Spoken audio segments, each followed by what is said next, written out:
Suhas jewellers 5th anniversary సందర్భంగా 8 తులాల బంగారం ఉచితం. ఇంకెన్నో అదిరిపోయే ఆఫర్లు. వెంటనే సుహాస్ షోరూమ్ ను సంప్రదించండి. వైరా రోడ్, ఖమ్మం.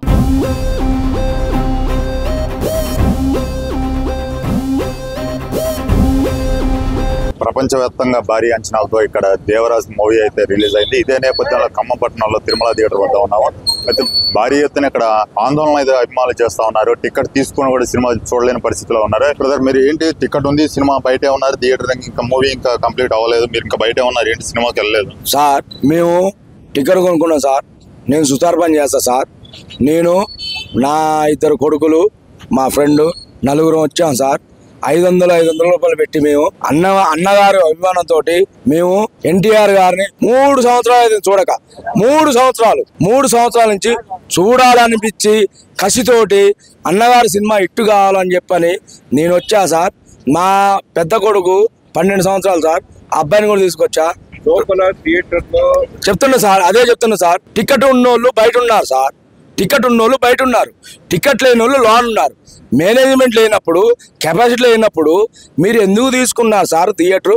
మా అన్నగారు సినిమా ఎందుకు తీసుకున్నారు సార్? టికెట్ ఉండి లోపలికి ఎందుకు వెళ్ళారు? పోలీసుల్ని ప్రశ్నిస్తే నెట్టేస్తురు సార్, నెట్టేస్తురు, కొట్టేస్తున్నారు, నెడుతురు, కొడుతున్నారు సార్. టికెట్ ఉండి మీరు లోనకి ఎందుకు పోలేని మీరు క్వశ్చన్ వేశారు సార్. నేను సమాధానం చెప్తా సార్. నా సీట్ సార్, నా సీట్ మీద 4 ఉంటే నేనేం చేయాలి సార్? నేను అడిగితే ఇగో ప్రశ్నిస్తున్నారు, లోపల ప్రాణాపాయ పరిస్థితుల్లో ఉందని చెప్పి మీడియా వచ్చి ప్రశ్నించే ప్రయత్నంలో భాగంగా చేస్తే చాలా మంది వచ్చి టికెట్ తీసుకొని వచ్చి పోలీస్ స్టేషన్ వచ్చి కేసు పెట్టారు. ఈ లోపల ప్రాణాలు పోతే పరిస్థితి మాకేం సంబంధం? మీరు ఎందుకు వచ్చారు? అంతమంది ఎందుకు వచ్చారు? ఎందుకు వచ్చారు? మీకు సంబంధం లేనప్పుడు అసలు మీకు డ్యూటీలు ఎందుకు సార్? డ్యూటీలు సంబంధం లేదు బరాబర్ లేదు సార్. మీరు కొడతారా? ఇక్కడ అభిమానులు కూడా పెద్ద సంఖ్యలో పాల్గొన్నారు. జై ఎన్టీఆర్, జై ఎన్టీఆర్, జై ఎన్టీఆర్. చూడొచ్చు, ఇతను టికెట్ తీసుకొని కూడా సినిమా చూడలేని పరిస్థితిలో ఉంది. బ్రదర్, చెప్పండి, ఎలా ఉంది, ఏంటి పరిస్థితి ఇక్కడ థియేటర్ దగ్గర? ఇప్పుడే వచ్చామన్నా, అన్నగారు చెప్తుంటే మాకైనా బాధాకరంగా అనిపించింది. టికెట్ ఉండి లోపలికి పంపాలి కానీ మరి టికెట్ లేకుండా బయట ఉంటామంటే థియేటర్కి మనం అడగాలి. థియేటర్ వాళ్ళని అడిగి అదేందో తెలుసుకోవాల్సిందిగా కోరుతున్నాం. మేనేజ్మెంట్ ఏందో సినిమా చూపిస్తారా? టికెట్ ఉండి కూడా లోపలికి పంపిపోవటం చాలా బాధాకరం. ఇది మాత్రం మేనేజ్మెంట్ ని ఖచ్చితంగా స్పందించాల్సిందిగా కోరుతున్నాం. అంటే టికెట్ ఉండి చూడలేని వాళ్ళ పరిస్థితి ఏంటి, మీరు ఏమనుకుంటున్నారు? వాళ్ళ బాధ ఎలా తీరుతుంది? ఇది మాత్రం చాలా బాధాకరం. పంపించకుండా ఉండడం అనేది మేనేజ్మెంట్ మీద ఉంది కాబట్టి కనీసం టికెట్ ఉండి కూడా లోపలికి పంపించలేకపోతున్నారు. టికెట్ ఉండి కూడా లోపలికి వెళ్ళలేని పరిస్థితిలో ఉన్నారు. లోపల పరిమితికి మించి లోపలికి ఎలా వెళ్ళగలుగుతున్నారు?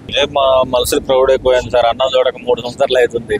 వాళ్ళ అభిమానం కూడా చొరగొంది కానీ 3 సంవత్సరాలు అవుతున్నాయి. అభిమానం కనుక టికెట్లు అన్ని అనక అంతా ఒకసారి వెళ్తున్నాయి. ఈ మేనేజ్మెంట్ మాత్రం చాలా వీక్ గా ఉంది. ఈ సెక్యూరిటీ కూడా చాలా వీక్ గా మెయింటైన్ చేస్తారు. 3 సంవత్సరాల గ్యాప్ తర్వాత మళ్ళీ దేవరాజ్ సినిమా రావడం జరిగింది. అయితే RRR తర్వాత వచ్చిన సినిమా కావడంతో ఇక్కడ అభిమానులు కూడా చాలా వేచి చూస్తున్నారు. ఎన్టీఆర్ని ఎప్పుడు చూడాలో, తమ అభిమాన హీరోని ఎప్పుడు చూడాలని చెప్పి చూస్తూ ఉన్నారు. అయితే లోపల యాజమాన్యం ఫెయిల్ అయిందని చెప్పుకోవచ్చు. తొక్కిసలాట జరగడంతో పాటు టికెట్ ఉండి లోనకి వెళ్ళలేని పరిస్థితిలో ఉన్నారు. చాలా మంది కూడా లోపలికి వెళ్ళి ఇబ్బంది పెట్టే వాతావరణం కనిపిస్తా ఉంది. అయితే ఇక్కడ ఉన్న అభిమానులు మీడియా వారికి ఫోన్ చేసి ఇక్కడ మాకు ఇబ్బందికర వాతావరణం జరుగుతూ ఉంది, యాజమాన్యం ఫెయిల్ అయింది, మేము ప్రాణాలు పోయే పరిస్థితి ఉందని చెప్పి ఇక్కడ ఫోన్ చేయడంతో మీడియా వారు పోలీసులకి సమాచారం ఇచ్చారు. అయితే పోలీసు వారు కూడా స్పందించడం, సరైన స్పందన దొరకలేదు. ఇక్కడ వారి నుంచి సరైన స్పందన లేకపోవడం కూడా ఆశ్చర్యం కలిగిస్తా ఉంది. అయితే ఇక్కడ యాజమాన్యం మీద చర్య తీసుకోవాలని చెప్పి ఇక్కడ అభిమానులు కోరుతున్న పరిస్థితి అయితే కనిపిస్తా ఉంది ఇక్కడ.